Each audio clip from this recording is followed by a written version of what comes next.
आदरणीय गुरुजनों, प्रिय रसिकजनों व प्यारे बच्चों, नमस्कार। आओ सुने कहानी के एक नए एपिसोड में आपका फिर से स्वागत है। आज हमारे साथ सीसीआरटी के स्टूडियो में कहानी सुनाने के लिए देश के जाने माने थिएटर विशेषज्ञ, निर्देशक व रंगकर्मी श्री देवेंद्र राज अंकुर जी उपस्थित हैं। अंकुर जी ने राष्ट्रीय नाट्य विद्यालय दिल्ली से 1972 में निर्देशन में डिप्लोमा प्राप्त किया और 1981 में दिल्ली विश्वविद्यालय से हिंदी विषय में मास्टर डिग्री प्राप्त की। 1979 में राष्ट्रीय नाट्य विद्यालय की फैकल्टी को ज्वाइन करते हुए 2001 में अंकुर जी ने राष्ट्रीय नाट्य विद्यालय के डायरेक्टर के रूप में भी कार्य किया। थिएटर को पूर्ण रूप से समर्पित जीवन में अंकुर जी ने बहुत ही इनोवेटिव और एक्सपेरिमेंटल 400 से अधिक कहानियों, 16 उपन्यासों और 60 से भी अधिक नाटकों का प्रदर्शन किया तथा कई पुस्तकें भी लिखी। आधुनिक भारतीय रंगमंच में एक बिल्कुल नई विधा कहानी की रंगमंच के प्रणेता अंकुर जी को वर्ष 2000 में साहित्य कला परिषद दिल्ली ने अपने विशिष्ट परिषद सम्मान से सम्मानित किया और 2001 में हिंदी अकादमी ने भी उनकी पुस्तक पहला रंग को अवार्ड दिया। श्री देवेंद्र राज अंकुर जी को साहित्य नाटक अकादमी अवार्ड से भी उनके थिएटर में निर्देशन के क्षेत्र में दिए गए बहुमूल्य योगदान से नवाजा गया। आज अंकुर जी हमें हिंदी और उर्दू के सर्वाधिक लोकप्रिय उपन्यासकार, कहानीकार एवं विचारक प्रेमचंद जी की कहानी बड़े भाई साहब सुनाने वाले हैं। प्रेमचंद जी ने भी 300 से अधिक कहानियां और 1.5 दर्जन उपन्यास लिखे हैं। उनका साहित्यिक 1906 से 1936 तक के लगभग 30 वर्षों का सामाजिक सांस्कृतिक दस्तावेज है।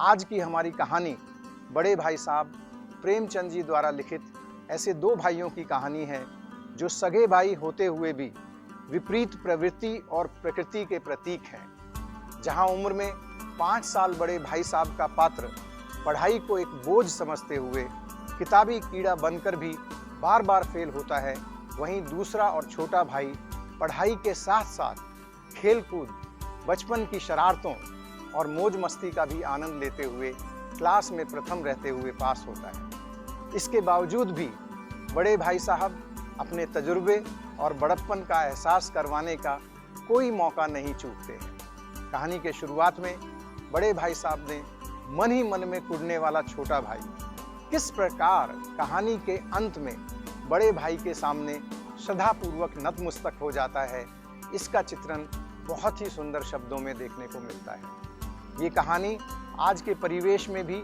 इतनी प्रासंगिक और अर्थपूर्ण लगती है जितनी उस समय में भी रही होगी। यही प्रेमचंद जी के लेखन की विशेषता है। तो आइए सुनते हैं प्रेमचंद जी द्वारा लिखित कहानी देवेंद्र राज अंकुर जी की जुबानी बड़े भाई साहब सीसीआरटी के सौजन्य से। धन्यवाद। प्रेमचंद हमारे देश के बहुत बड़े राइटर्स में से और एक क्या मैं समझता हूँ कि सबसे बड़े लेखकों में उनका नाम आता है।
नमस्कार, मैं देवेंद्र राज अंकुर आपसे मुखातिब हूँ।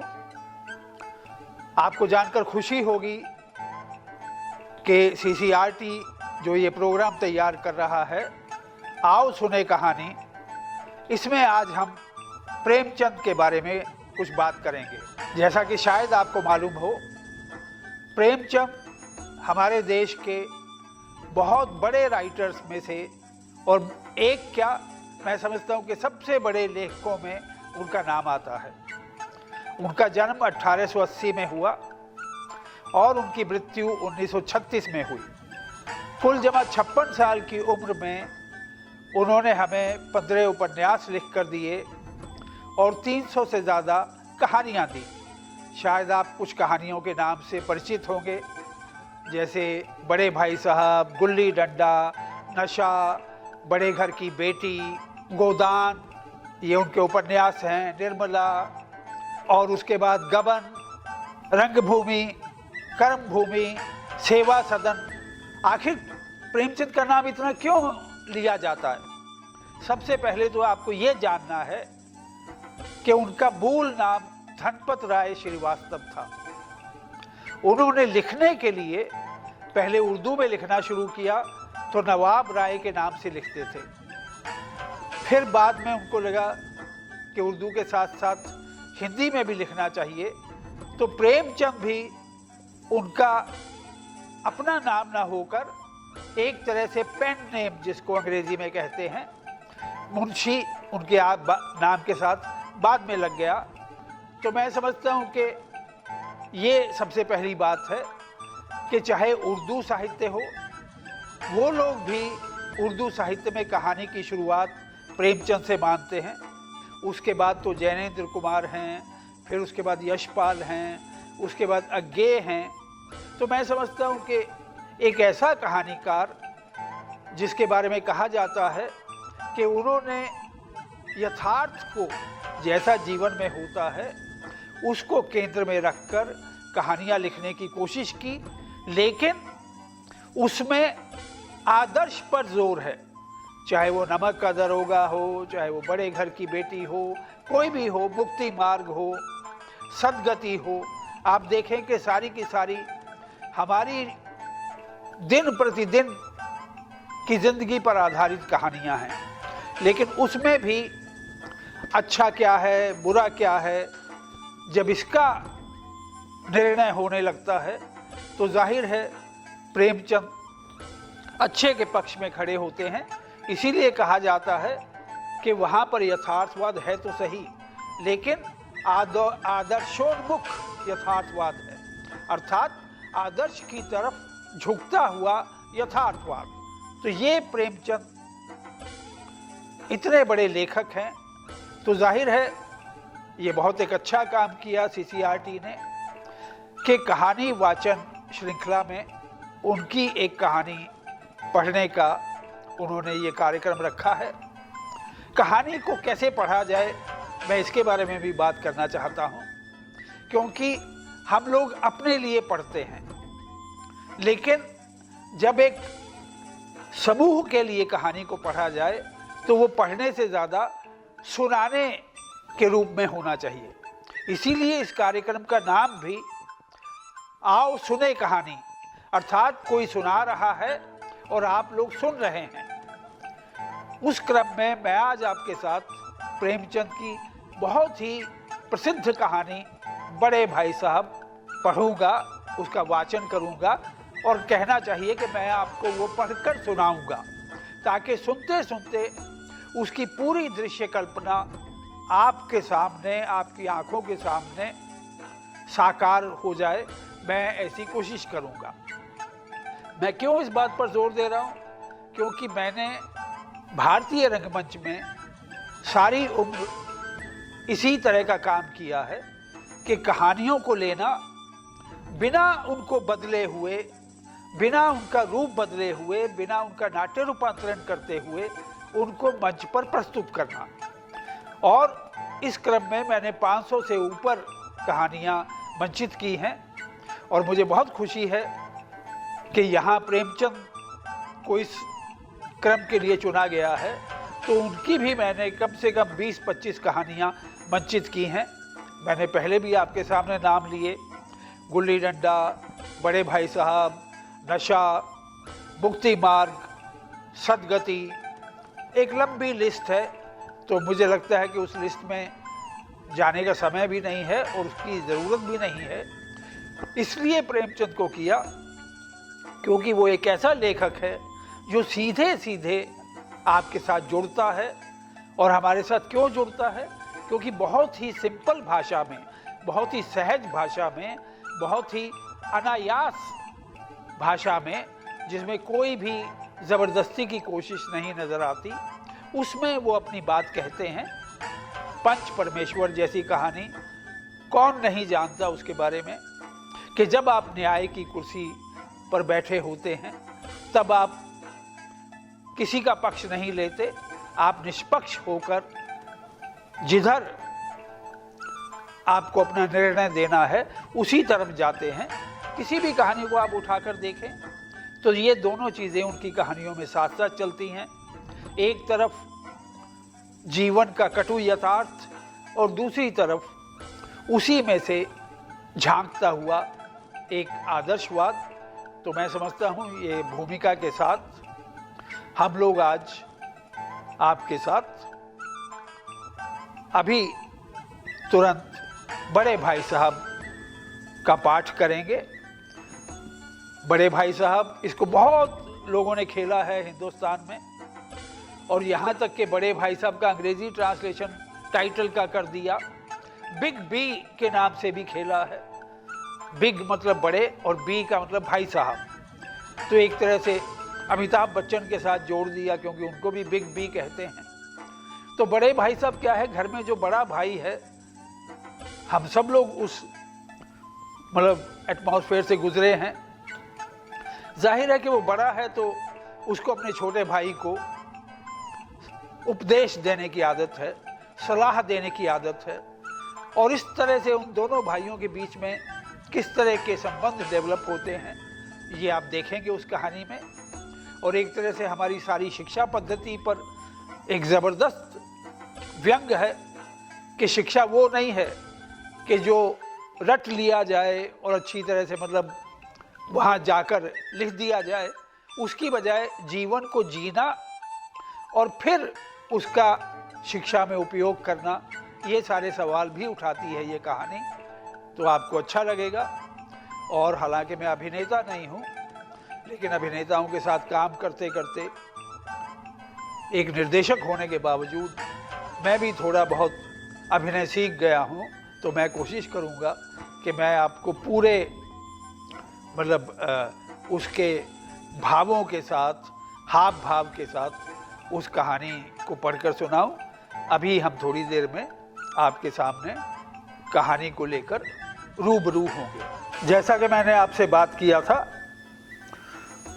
आज मैं आपके साथ प्रेमचंद की बहुत ही प्रसिद्ध कहानी बड़े भाई साहब का पाठ करूंगा।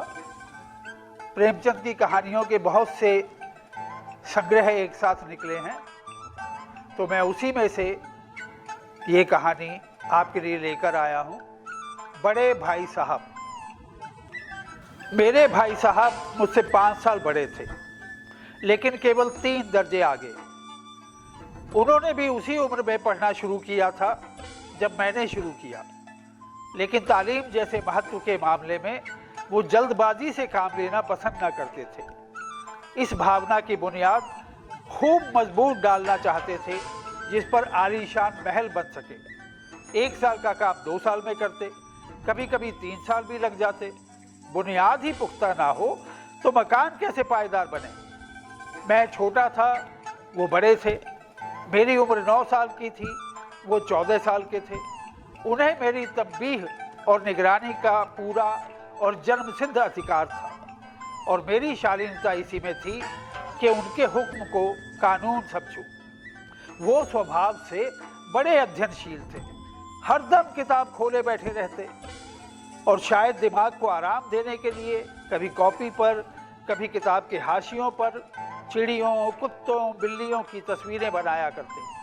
कभी कभी एक ही नाम या शब्द या वाक्य 10-20 बार लिख डालते।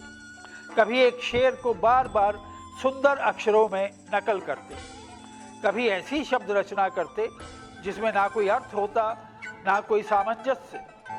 मसलन एक बार उनकी कॉपी पर मैंने ये इबारत देखी, स्पेशल, अमीना, भाइयों भाइयों, दरअसल, भाई भाई, राधे श्याम, श्रीयुत राधे श्याम। 1 घंटे तक। इसके बाद एक आदमी का चेहरा बना हुआ था। मैंने बहुत चेष्टा की कि इस पहेली का कोई अर्थ निकालूं, लेकिन असफल रहा और उनसे पूछने का साहस न हुआ। वो 9वीं जमात में थे, मैं 5वीं में। उनकी रचनाओं को समझना मेरे लिए छोटा मुंह बड़ी बात थी। मेरा जी पढ़ने में बिल्कुल ना लगता था। 1 घंटा भी किताब लेकर बैठना पहाड़ था। मौका पाते ही हॉस्टल से निकलकर मैदान में आ जाता और कभी कंकड़ियां उछालता, कभी कागज की तितलियां उड़ाता, और कहीं कोई साथी मिल गया तो पूछना ही क्या। कभी 4 दीवारी पर चढ़कर नीचे कूद रहे हैं, कभी फाटक पर सवार उसे आगे पीछे चलाते हुए मोटर कार का आनंद उठा रहे हैं। लेकिन कमरे में आते ही भाई साहब का वो रुद्र रूप देखकर प्राण सूख जाते। उनका पहला सवाल ये होता, कहाँ थे? हमेशा यही सवाल इसी ध्वनि में हमेशा पूछा जाता था और इसका जवाब मेरे पास केवल मौन था। ना जाने मेरे मुंह से ये बात क्यों ना निकलती थी कि जरा बाहर खेल रहा था। मेरा मौन कह देता कि मुझे अपना अपराध स्वीकार है और भाई साहब के लिए इसके सिवा और कोई इलाज ना था कि स्नेह और रोष से मिले हुए शब्दों से मेरा सत्कार करें। इस तरह अंग्रेजी पढ़ोगे तो जिंदगी भर पढ़ते रहोगे और हर्फ ना आएगा। अंग्रेजी पढ़ना कोई हंसी खेल नहीं है कि जो चाहे पढ़ ले। यहाँ ऐरा गहरा नट्ठू कहरा सभी अंग्रेजी के विद्वान हो जाते। यहाँ रात दिन आंखें फोड़नी पड़ती हैं और खून जलाना पड़ता है, तब कहीं ये विद्या आती है। और आती क्या है? हाँ, कहने को आ जाती है। बड़े बड़े विद्वान भी शुद्ध अंग्रेजी नहीं लिख सकते, बोलना तो दूर रहा। और मैं कहता हूँ, तुम कितने घोंगा हो कि मुझे देखकर भी सबक नहीं लेते। मैं कितनी मेहनत करता हूँ, ये तुम अपनी आंखों से देखते हो। अगर नहीं देखते तो ये तुम्हारी आंखों का कसूर है, तुम्हारी बुद्धि का कसूर है। इतने मेले तमाशे होते हैं, मुझे तुमने कभी जाते देखा है? रोज ही क्रिकेट और हॉकी मैच होते हैं, मैं पास नहीं फटकता, हमेशा पढ़ता रहता हूँ। उस पर भी एक एक दर्जे में 2-2, 3-3 साल पढ़ा रहता हूँ। फिर भी तुम कैसे आशा करते हो कि तुम यूं खेल कूद में वक्त गंवाकर पास हो जाओगे? मुझे तो 2-3 साल ही लगते हैं, तुम उम्र भर इसी दर्जे में पढ़े सड़ते रहोगे। अगर तुम्हें इस तरह उम्र गंवानी है तो बेहतर है घर चले जाओ और मजे से गुल्ली डंडा खेलो। दादा की गाढ़ी कमाई के रुपए क्यों बर्बाद करते हो? मैं ये रताड़ सुनकर आंसू बहाने लगता। जवाब ही क्या था? अपराध तो मैंने किया, लताड़ कौन सहे। भाई साहब उपदेश की कला में निपुण थे।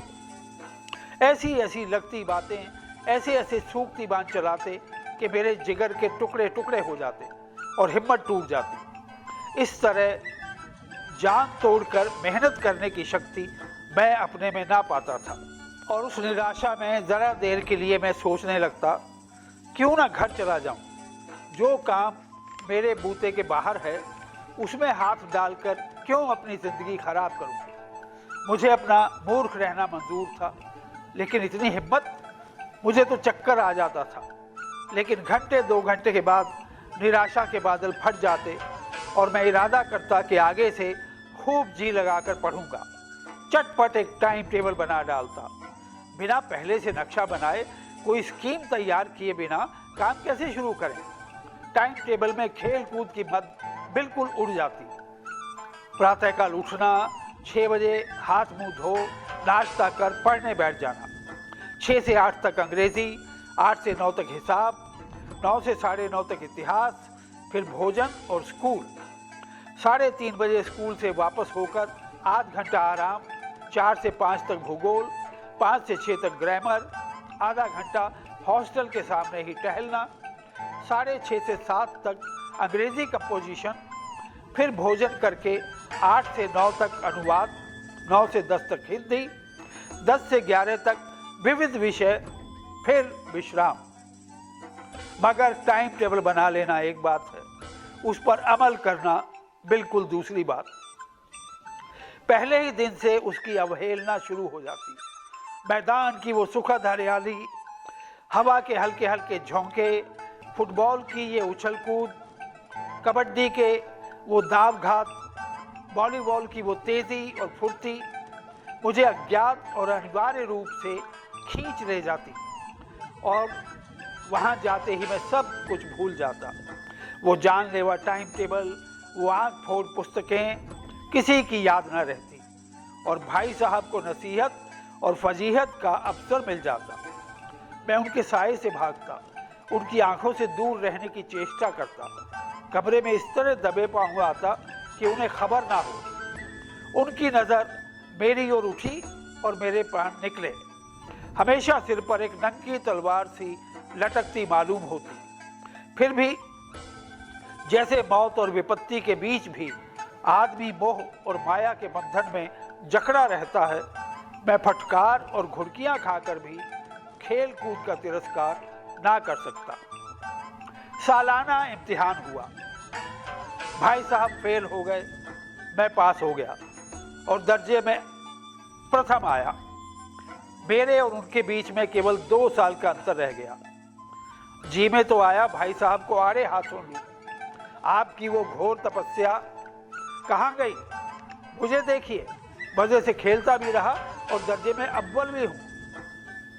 लेकिन वो इतने दुखी और उदास थे कि मुझे उनसे दिली हमदर्दी हुई और उनके घाव पर नमक छिड़कने का विचार ही लज्जास्पद जान पड़ा। हाँ, अब मुझे अपने ऊपर कुछ अभिमान हुआ और आत्मसम्मान भी बढ़ा। भाई साहब का वो रौब मुझ पर न रहा। आज़ादी से खेल कूद में शरीक होने लगा। दिल मजबूत था।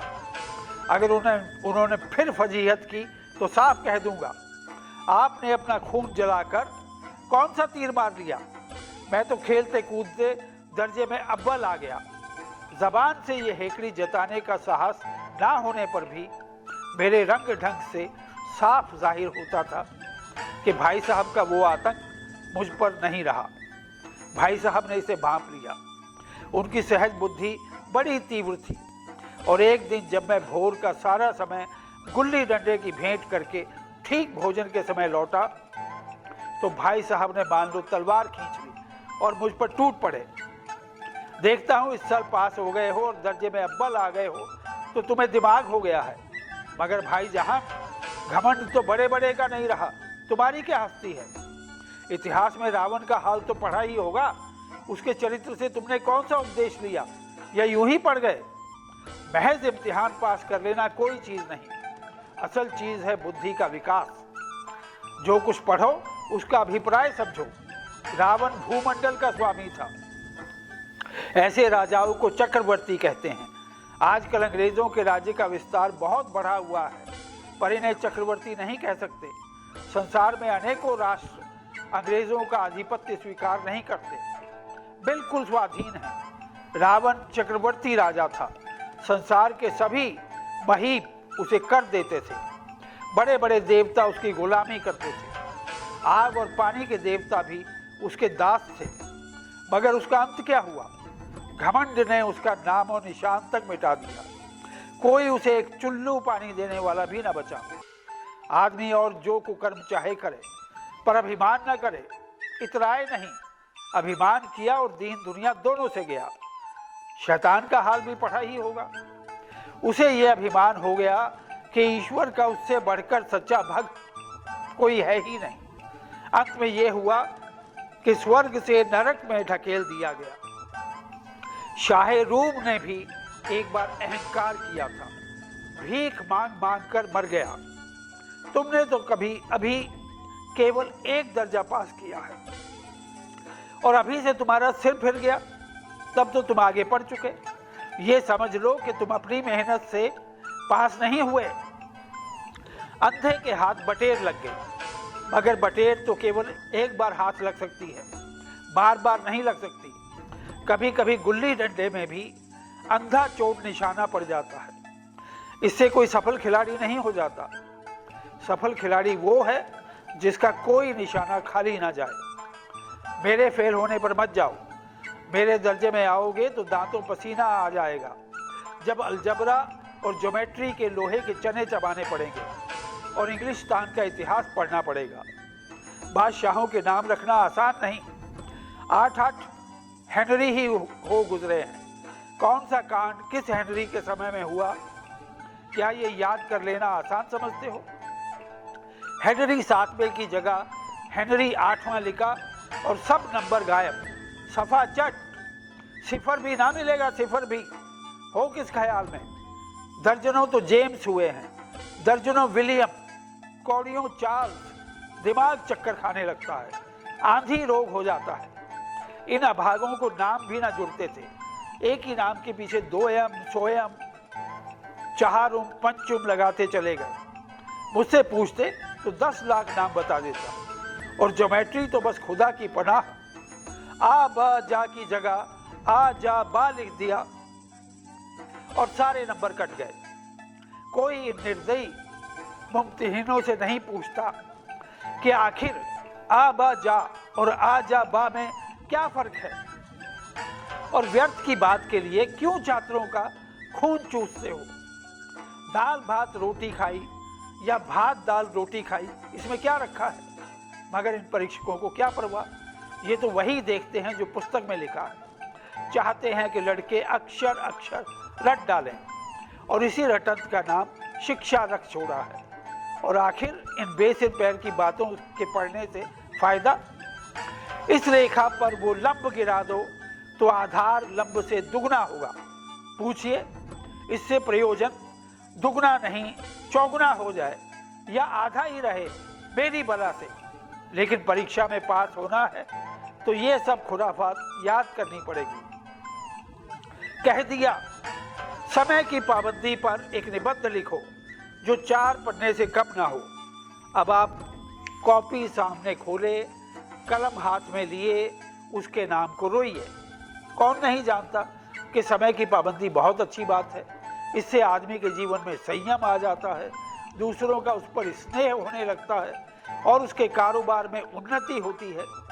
लेकिन इस जरा सी बात पर 4 पन्ने कैसे लिखें? जो बात एक वाक्य में कही जा सके उसे 4 पन्नों में लिखने की जरूरत? मैं तो इसे हिमाकत कहता हूँ। ये तो समय की किफायत नहीं बल्कि उसका दुरुपयोग है कि व्यर्थ में किसी बात को ठूस दिया जाए। हम चाहते हैं कि आदमी को जो कुछ कहना हो चटपट कह दे, अपनी राह ले, मगर नहीं।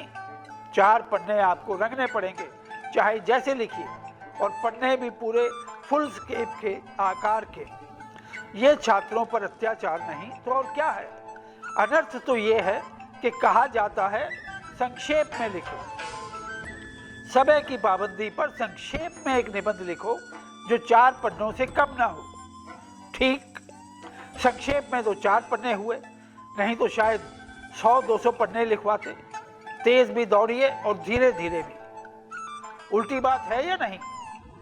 बालक भी इतनी सी बात समझ सकता है, लेकिन इन अध्यापकों को इतनी तमीज भी नहीं। उस पर दावा है कि हम अध्यापक हैं, मेरे दर्जे में आओगे लाला तो ये सारे पापड़ बेलने पड़ेंगे और तब आटे दाल का भाव मालूम होगा।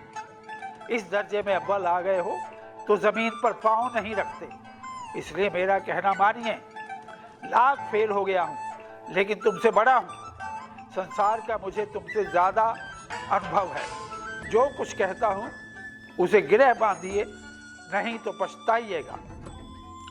स्कूल का समय निकट था, नहीं तो ईश्वर जाने ये उपदेश माला कब समाप्त होती। भोजन आज मुझे निस्वाद सा लग रहा था। जब पास होने पर यह तिरस्कार हो रहा है तो फेल हो जाने पर तो शायद प्राण ही ले लिए जाएं। भाई साहब ने अपने दर्जे की पढ़ाई का जो भयंकर चित्र खींचा था उसने मुझे भयभीत कर दिया। स्कूल छोड़कर घर नहीं भागा, यही ताज्जुब है। लेकिन इतने तिरस्कार पर भी पुस्तकों में मेरी अरुचि ज्यों की त्यों बनी रही। खेल कूद का कोई अवसर हाथ से ना जाने देता। पढ़ता भी मगर बहुत कम। बस इतना कि रोज का टास्क पूरा हो जाए और दर्जे में जलील ना होना पड़े। अपने ऊपर जो विश्वास पैदा था वो फिर लुप्त हो गया और फिर चोरों का सा जीवन कटने लगा। फिर सालाना इम्तिहान हुआ और कुछ ऐसा संयोग हुआ कि मैं फिर पास हुआ और भाई साहब फेल हो गए। मैंने बहुत मेहनत नहीं की, पर ना जाने कैसे दर्जे में अव्वल आ गया।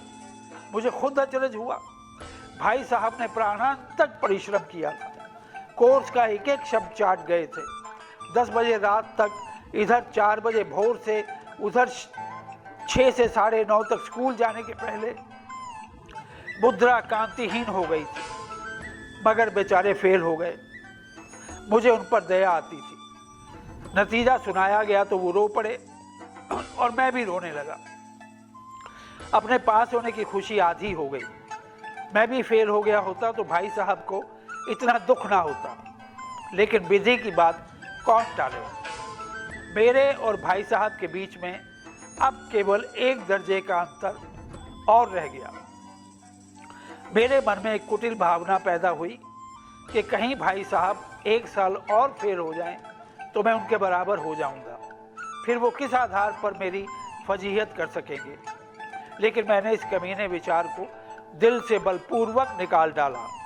आखिर वो मुझे मेरे हित के विचार से ही तो डांटते हैं। मुझे इस वक्त अप्रिय लगता है ज़रूर, मगर ये शायद उनके उपदेशों का ही असर हो कि मैं दनादन पास हो जाता हूँ और इतने अच्छे नंबरों से।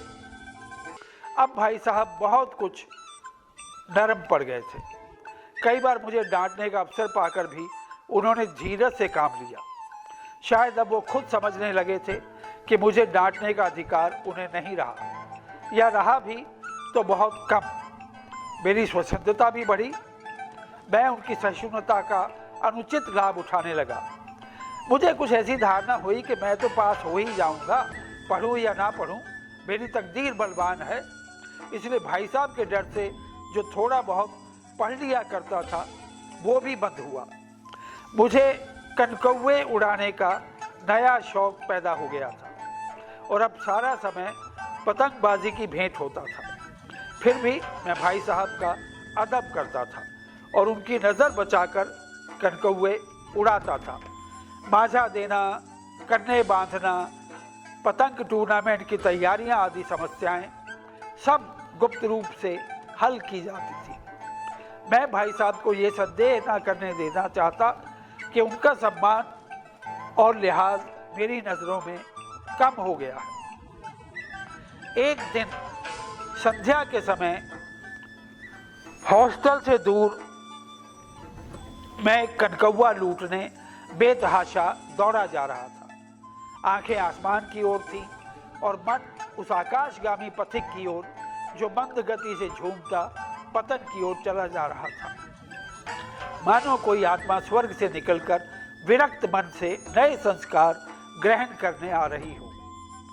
बालकों की पूरी सेना लग्गे और झाड़दार बांस लिए इनका स्वागत करने को दौड़ी आ रही थी। किसी को अपने आगे पीछे की खबर ना थी। सभी मानो उस पतंग के साथ ही आकाश में उड़ रहे थे जहां सब कुछ समतल है।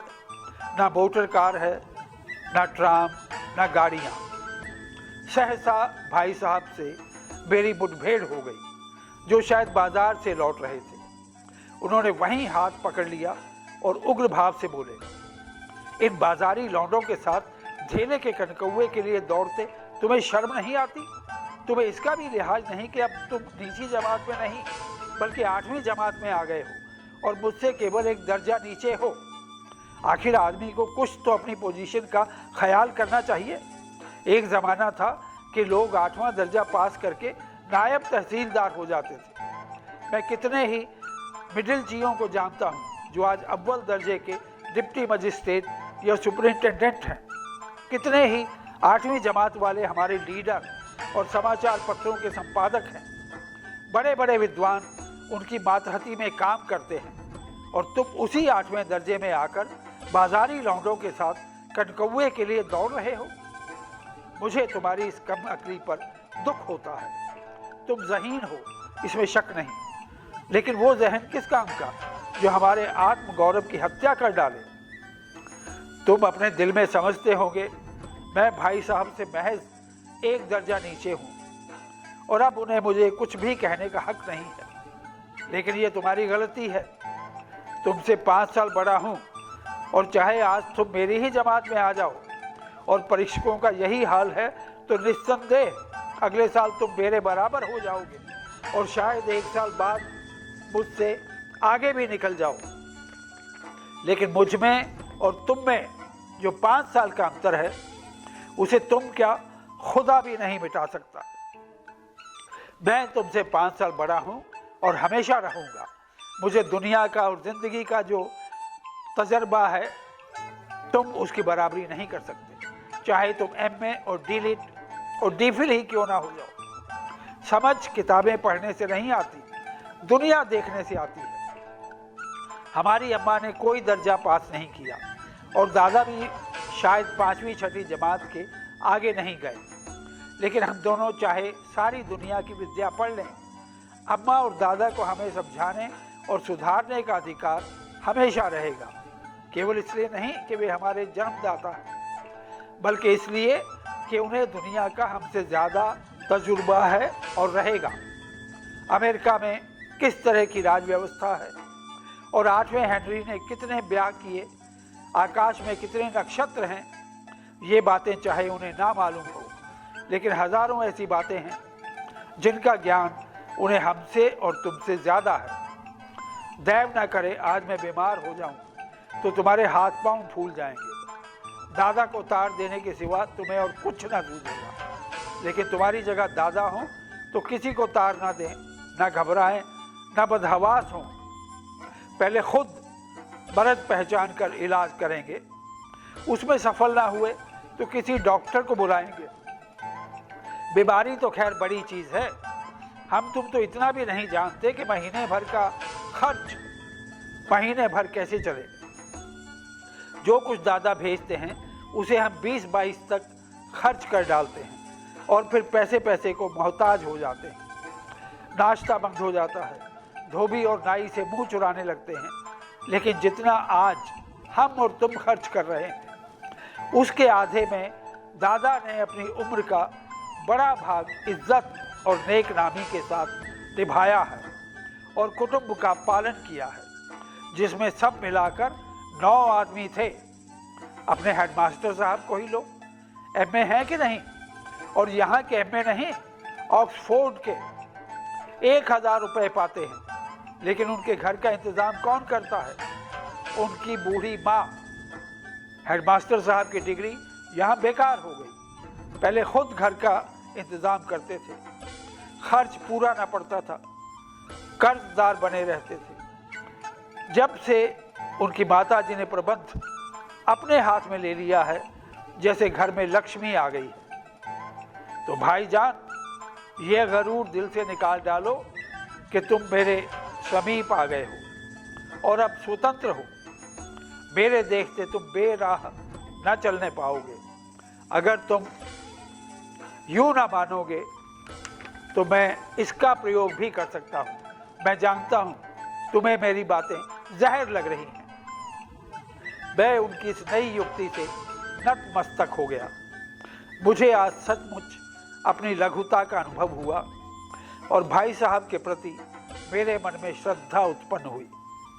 मैंने सजल आंखों से कहा, हरगिज नहीं, आप जो कुछ फरमा रहे हैं वो बिल्कुल सच है और आपको उसे कहने का अधिकार है। भाई साहब ने मुझे गले से लगा लिया और बोले, मैं कनकौवे उड़ाने को मना नहीं करता, मेरा भी जी ललचाता है, लेकिन करूं क्या? खुद बेराह चलूं तो तुम्हारी रक्षा कैसे करूं? यह कर्तव्य भी तो मेरे सिर है। संयोग से उसी वक्त एक कटा हुआ कनकौवा हमारे ऊपर से गुजरा। उसकी डोर लटक रही थी। लड़कों का एक गोल पीछे पीछे दौड़ा चला आता था। भाई साहब लंबे हैं ही, उछल कर उसकी डोर पकड़ ली और बेतहाशा हॉस्टल की तरफ दौड़े। मैं उनके पीछे पीछे दौड़ रहा था। तो ये थी प्रेमचंद की कहानी, बड़े भाई साहब।